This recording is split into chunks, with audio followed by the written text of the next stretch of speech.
Hi guys, Calvin Strawn here, creator of the Find a Way to Win program, the Audacity program, and the Eruption seminar. Today we're talking about the power of practice. Actually, it's the power of preparation, or two things I would say. You know, my old voice coach, I love her still to this day, she would say to us, you have to learn to love the practice. Right? It's one thing to come to the workshop or come to the class and actually do the work in the workshop. But the difference is when you leave the workshop, are you doing the practice? Are you practicing as if you were in the game? So I've had the good fortune recently of being able to work with surgeons, orthopedic surgeons specifically, where I'm in a role where I stand with the surgeons side by side in the operating room and I help them to put replacement hips and replacement knees into patients. And what happens is, not often, but occasionally, things can go completely wrong. You know, the bone can break, or the implant can fall on the floor, or something just drastic happens. It totally changes the course of that particular surgery. Now, if you're not prepared, not practiced well, this is a nightmare situation.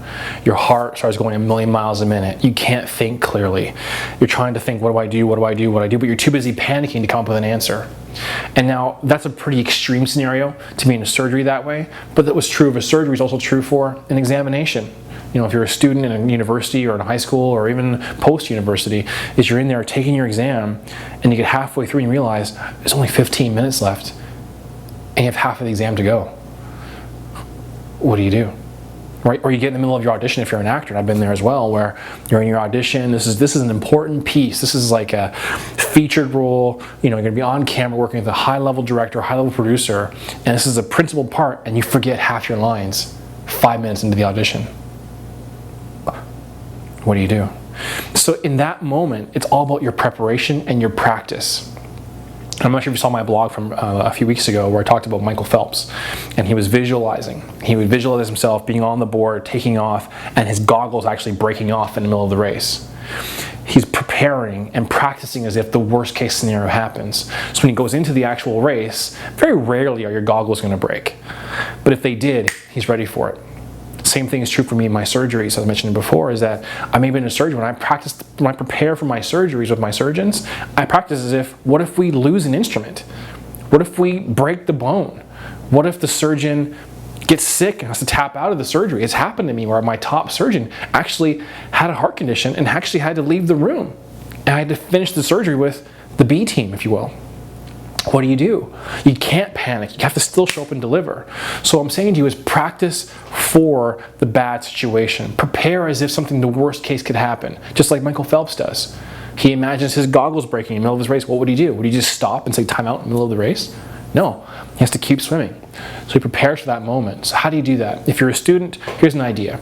Go into the room where you're going to be writing your exam and try and write your practice exams with half the time. If you've got 2 hours for the exam, do it in an hour. See what happens. If you're an actress or an actor and you know you're going to be going into a certain scene, imagine they ask you to pick up your scene in the middle. Not from the beginning, just in the middle. Go.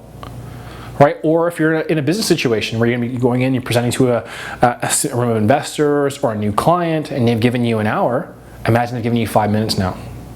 Now what do you do? When you prepare for the worst case scenario, when you prepare for the pressure, you're able to handle it easier. I mentioned it before in a blog a few weeks ago with the divorced couples. How you handle pressures determines your success. So practice the pressure scenario. Put yourself there so when it actually happens, you're ready for it and your most resourceful self will show up.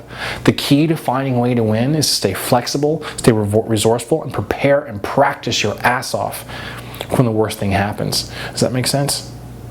That's it for today, folks. Find a way to win, and I'll see you on the next one.